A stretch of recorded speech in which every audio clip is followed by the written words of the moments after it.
Fast Track, simultaneidade, grid zero.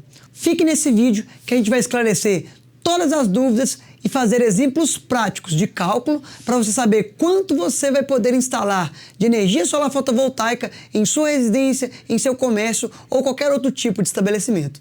A resolução 1098 da ANEEL trouxe algumas regras sobre a inversão de fluxo, principalmente colocando alguns casos que não vai se ter uma análise de inversão de fluxo, ou seja, será dispensado o estudo da análise de inversão de fluxo pela distribuidora. Quais são esses 3 casos? O primeiro caso é quando eu não tenho injeção de energia na rede. Neste caso, esses sistemas conhecidos como grid zero, não há uma interação de energia de gerador com a distribuidora. Ou seja, eu não utilizo a rede para injetar o meu excedente. Então, na resolução 1098, isso ficou claro. Nesses casos, será dispensada a análise de inversão de fluxo. Ou seja, se eu quero conectar no sistema grid zero, eu terei esse direito e eu posso apenas solicitar para a distribuidora. O segundo caso é quando eu tenho um sistema chamado Fast Track. O que são sistemas Fast Track? Sistemas Fast Track são sistemas de até 7,5 kW. Tá? Nesse caso, a ANEEL também vai dispensar a análise de inversão de fluxo para sistemas com esse tamanho, até 7,5 kW. Sistemas montados até este tamanho serão dispensados, porém, tem que se atentar a algumas regras. Quais são essas regras? O cliente que adotar o sistema Fast Track, ele não poderá compartilhar crédito com outras unidades consumidoras. Ou seja, ele não poderá praticar o autoconsumo remoto. O único autoconsumo que ele poderá fazer será o autoconsumo local.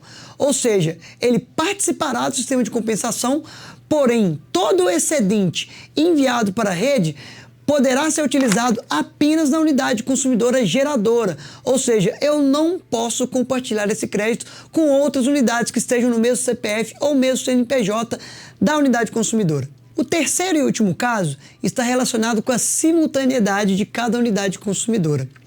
Nesses casos, serão dispensados os estudos de inversão de fluxo às unidades consumidoras que atendam a uma equação matemática estabelecida pela ANEEL, para poder calcular a potência de sua geração fotovoltaica.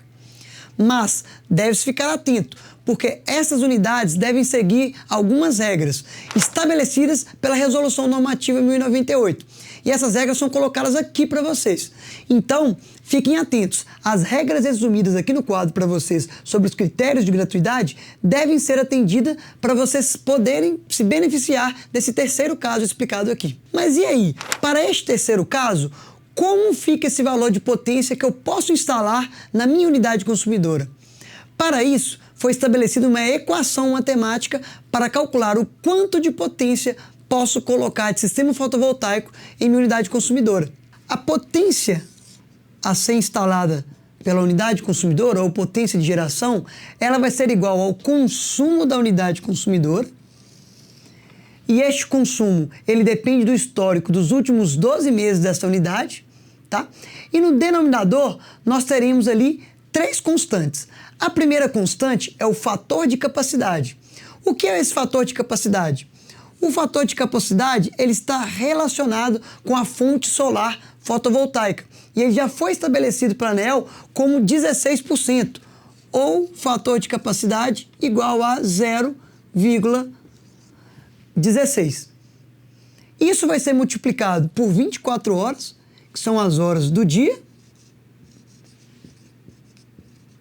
que vai ser multiplicado por 30 dias, que são os 30 dias do mês. E por fim, no numerador, teremos a multiplicação por um fator de ajuste. Esse fator de ajuste, ele é baseado na simultaneidade, tá?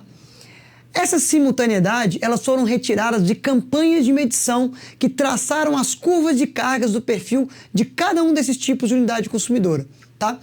Vamos considerar neste exemplo aqui uma unidade consumidora residencial com um histórico de 12 meses de 800 kWh de consumo, que possui um fator de ajuste de 0,46. Esses fatores de ajuste podem ser vistos por vocês aqui nesse quadro. O fator de ajuste para uma unidade consumidora residencial é de 0,46. E o consumo dessa unidade consumidora será de 800 kWh no mês. Então, o nosso consumo será de 800 kWh no mês.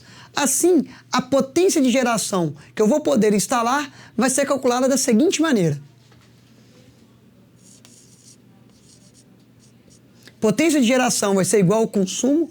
O consumo médio dos últimos 12 meses foi de 800 kWh, que nós definimos aqui como uma premissa do nosso cálculo. Tá? Embaixo eu tenho o fator de capacidade, que para a fonte solar nós vimos que é de 0,16. Nós vimos que depois temos as 24 horas do dia e também os 30 dias do mês.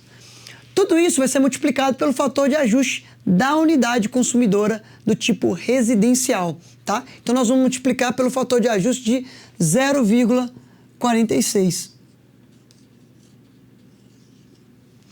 Isso, se fizermos essa conta, vai nos dar uma potência de geração que eu posso instalar na minha unidade consumidora de 3,19 kW.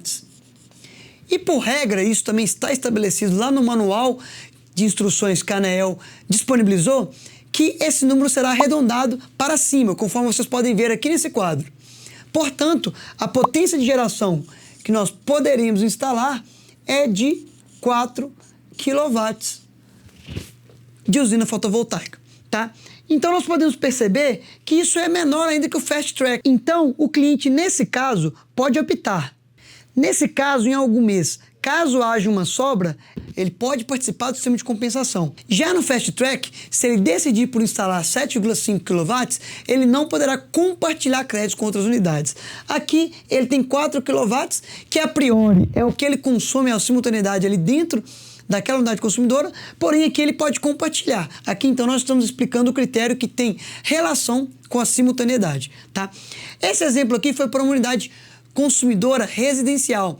Agora nós vamos fazer um segundo exemplo para uma unidade consumidora comercial. O que muda de uma unidade consumidora residencial para comercial? O que muda será o fator de ajuste, que é diferente, e obviamente o consumo histórico, que esse aqui é para cada unidade consumidora. Então nós vamos utilizar aqui um histórico de consumo médio de 4.500 kWh de uma unidade consumidora comercial. Então nós vamos apagar aqui o histórico do último exemplo, de 800 kWh ele vai para 4.500 kWh. E o fator que nós iremos mudar é o fator de ajuste, que para unidades consumidoras comerciais, conforme vocês podem ver novamente aqui no quadro, é de 0,63 ou 63%, tá? Então nós mudamos aqui para 63%. Então as únicas duas variáveis que irão mudar no nosso cálculo são o consumo, porque esse sempre vai depender de cada unidade consumidora, e o fator de ajuste. As demais informações são constantes. Então vamos lá realizar esse cálculo. Aqui nós substituiremos o 800 por 4.500, que é o consumo histórico médio nos últimos 12 meses dessa unidade consumidora comercial. E aqui no fator de ajuste, vamos trocar o 0,46 da unidade consumidora residencial para o 0,63 de uma unidade consumidora comercial. Neste caso, o resultado também vai se alterar, tá? E aí, se vocês fizerem esse cálculo, vão ver que a potência de geração que eu posso instalar para essa unidade com 4.500 kWh de consumo médio e um fator de ajuste de 0,63 para unidades consumidoras comerciais, ele vai ser de 24,6 kW. Assim como nós vimos anteriormente, nós podemos arredondar esse número para o próximo número inteiro, que é de 25 kW. O que isso significa? Se na minha região eu estou sendo afetado por inversão de fluxo, eu pedi um parecer de acesso, eu obtive uma resposta de inversão de fluxo, caso eu queira solicitar à distribuidora um pedido de instalação de geração fotovoltaica a partir da média do consumo da minha unidade, para essa unidade aqui eu poderia instalar 25 kW sem ter uma negativa, uma reprova por inversão de fluxo. Tá? Então é isso aí, pessoal. Caso eu tenha uma unidade rural ou uma unidade industrial, os fatores que eu irei mudar são o consumo e o fator de ajuste. Então esse exemplo serve para qualquer outro tipo de unidade que vocês forem calcular quanto de potência fotovoltaica eu posso colocar em meu sistema em uma região que está sendo afetada pela inversão de fluxo. Então é isso aí, pessoal. Deixem nos comentários aqui se sua região está sendo afetada pela inversão de fluxo e qual que é a distribuidora aí de sua região. Não esqueçam também de curtir o nosso vídeo, compartilhar e continue nos acompanhando aqui no canal Solar.